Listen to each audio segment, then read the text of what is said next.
And another great week is upon us here at Warehouse and Operations as a Career. Marty with you again, and WAOC is on the road this week, a bit farther north than you'll typically find me, but what great weather up here in Pennsylvania. I'm definitely quite the warm weather soul, but I have to admit these 50 and 60 degree days are really nice, and this is some beautiful country out here. Being the fall season with the leaves turning, the cool mornings, and great people, I can see the appeal.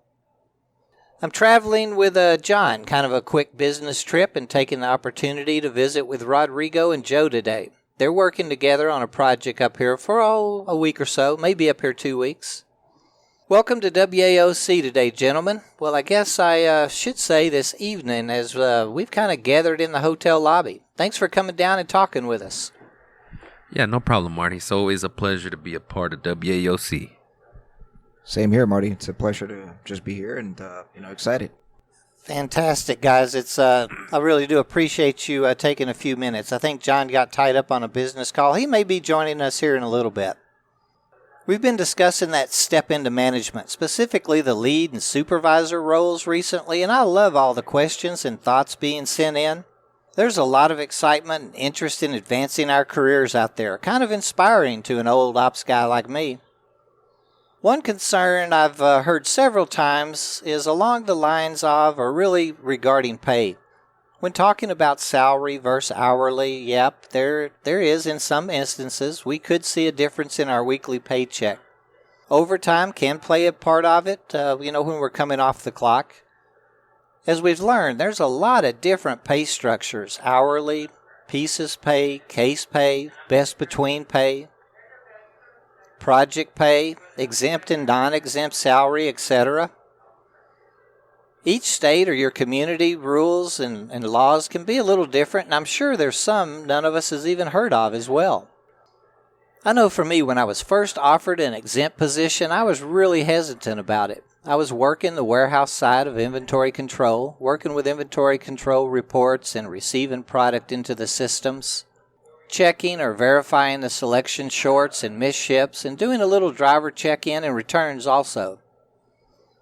This was a day job. I'd been doing it about 2 years. Before this, I had came from the night shift as an order selector primarily, but I was fortunate enough to get to mix in some set-down forklift driving and high-rise or cherry picker work as well.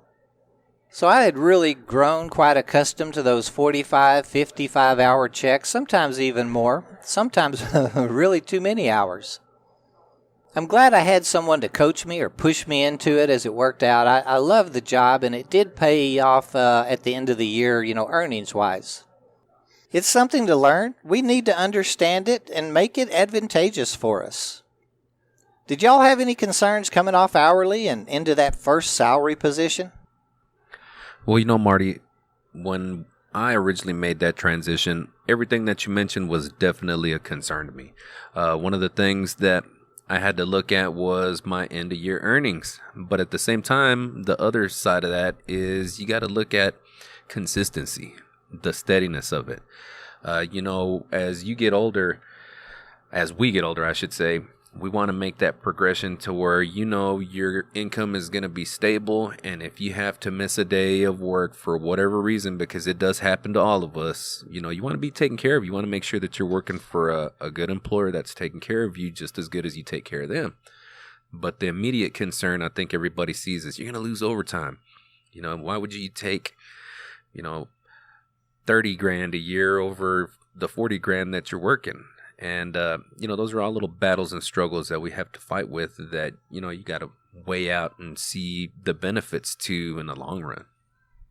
What was your first, jump from hourly into supervisor? Was you in the production world or distribution then? No, by that time I actually made the jump into maintenance.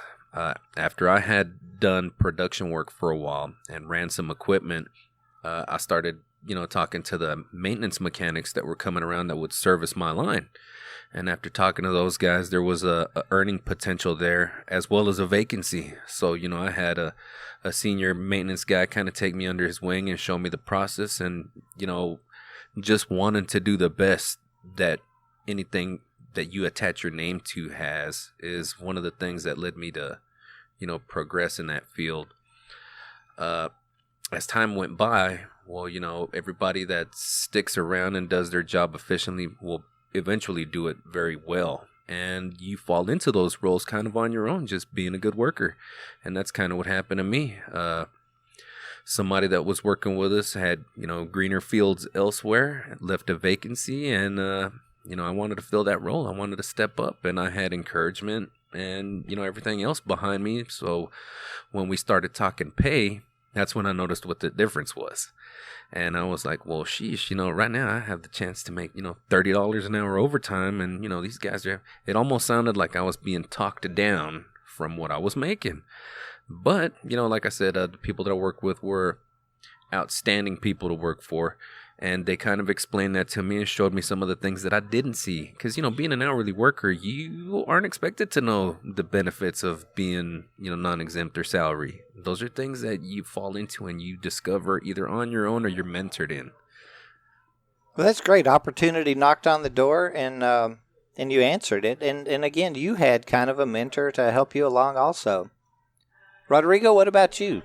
Yeah, I couldn't agree with even more with Joe. I think it's great that especially whenever they offer those positions. A lot of times us thinking the of the now making the money and the overtime hours. I understand that a lot of times it's a very difficult choice to make, just because we focus nature focuses more on trying to make the money now, but we don't think about the the longer terms on that. So it is a very difficult challenge, to especially you gotta if you have family involved or kids and all that stuff, you have to kind of consider those decisions. But you have to kind of step out of the box and kind of think about it and see what are the pros and cons on it. That's something that you always have to put on the table. And I kind of relate to almost a similar story to Joe, to where had an opportunity, but in the process, I had to take some sacrifices. But I think I was blessed with having someone out there to kind of hand me over, kind of walk me through the whole process, even teach me some of the some of the steps that I was getting into, and probably explaining it into further details. So he just kind of carried me under the wing on it, and it was a very difficult decision, just because, kind of like similar to Joe, I was actually working, about 30 to anywhere between 25 to 30 hours of overtime. So, at first nature was more like, I'm taking a big hit on it. But as I started thinking about it more and more, and also, kind of putting all the pros and cons, saw the benefit of it in the long term, and like I said, it did put me through a little sacrifice. But in the long run, ended up paying out into the process that within the 2 years, actually about a year and a half, and ended up having an opportunity to be involved in a more of a higher level decisions and even higher positions, to the point that I was able to make it into the director of operations for a facility. So then after looking back, it ended up paying it out. So I thought it was just one of those processes that you have to kind of take step by step, and also just push yourself into those. Marty, Rodrigo's 100% right. Part of the way I had this explained to me when I was first doing it is I had the guy that was the maintenance manager at the time say, well, do you want to keep on making, 35 grand a year, or do you want to be like the plant manager and make 120 grand a year? I said, well, that's a no-brainer. I want the 120. He says, all right. So do you think on day one that guy was just earning 120? And he kind of got me there. He says, even though it's a continuation and sort of an upgrade in the company, he says, you're starting a new job. So, you're starting level 1. So you're going to get level 1 pay for doing that. And really, I'm saying level 1 pay, but it's still probably better or equal to what some of the higher hourly paid guys were getting. And, another thing that he told me is, look, 60-hour week supervision is going to be way different than 60-hour laborer week at the end of the week. And, he had a serious point there. And, you got to accept that entry level wherever you go. Obviously, all of us accepted entry level sometime because we were entry level.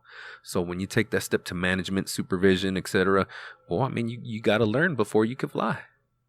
It is. It's like it's a new job, really. And I hate to use the word starting at the bottom, but there's so much to learn. And as we've discussed, the more you learn, the more money that you're going to make. And really, there's a lot of opportunities, that's not really discussed out front. A lot of situations, if the company's doing really good or your department's doing really good, sometimes there's bonus potential. If you need some adjustments made to your schedule, a lot of times it's a lot easier to make those adjustments. There's, I guess I would use the word perks. After you get into management, sometimes there's some perks that you control. And of course, that's what you're chasing. You're chasing those bonus dollars. You perform well, the company performs well. Again, you've taken on more responsibility. That's more money. That's kind of what it's all about. So, Rodrigo, did you you started after you left the accounting world into management, into warehousing, distribution, and operations was your first step?